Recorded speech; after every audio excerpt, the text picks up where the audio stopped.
Abraham Ben Ganagel around the soot-stained skylights of the city.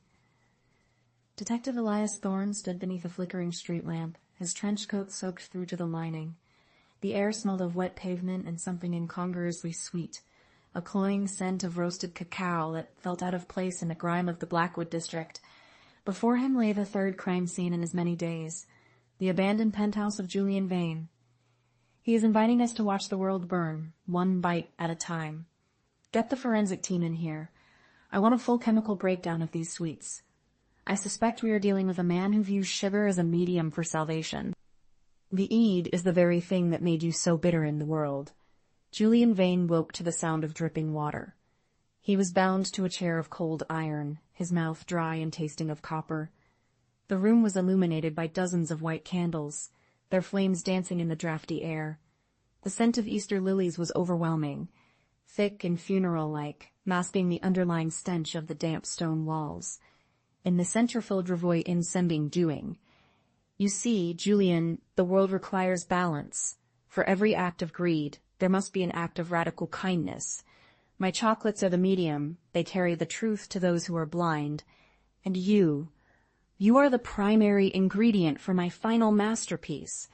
The city will feast upon your sins, and in doing so they will be cleansed of the bend of the chocolate and brought it to his own lips.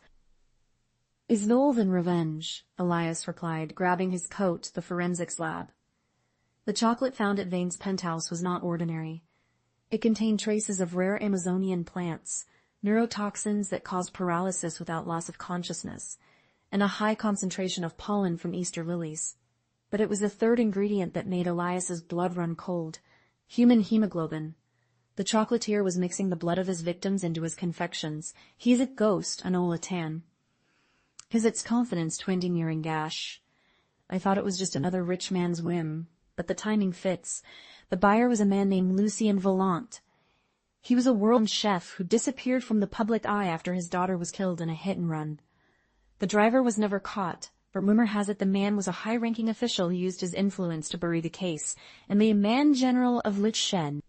B.E.'s stepped forward, his eyes narrowing, moved in silence, their flashlights cutting through the gloom. The monastery loomed above them, a Gothic silhouette against the charcoal sky. It was a place of jagged stone and pointed arches, a fortress of solitude that seemed to repel the very idea of light.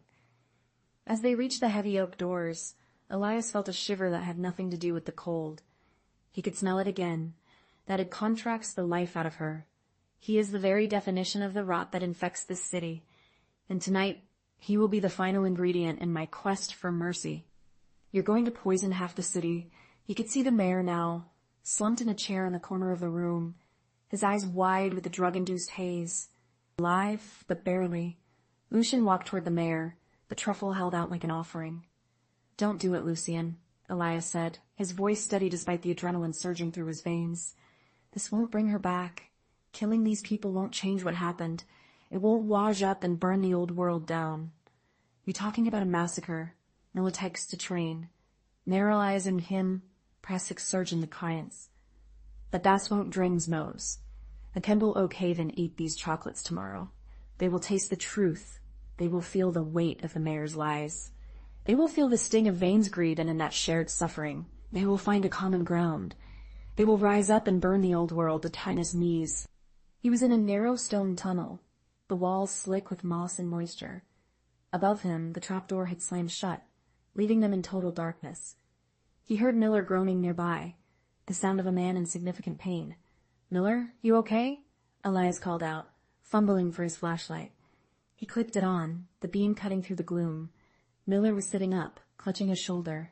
His face was pale and there was billing in the city. He's not just a killer, he's a cult of one. Suddenly, the tunnel opened up into a massive sea cave. The waves crashed against the rocks below, sending spray high into the air. In the center of the cave, a small boat was moored to a wooden pier. And on the pier stood dozens of boxes, all marked with the same red heart and black ribbon. They were ready for transport. The ass stepped out into the light his guy's chest. He and Miller scrambled down the rocky incline toward the pier, their boots slipping on the wet stones. The boat was a sleek black motorboat, its engine idling with a quiet purr. There was no one on board, but the boxes were already loaded, stacked high in the hold like a cargo of dark secrets. We need to sink it, Miller said. Put the box down.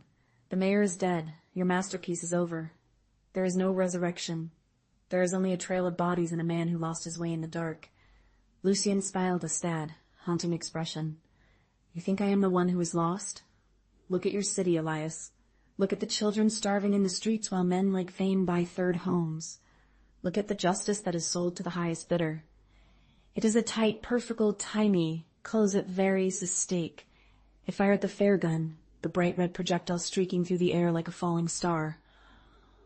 It is easier de Morse, the Tachnine fining stake. The gold box flying from his hands and skittering across the wooden planks of the pier.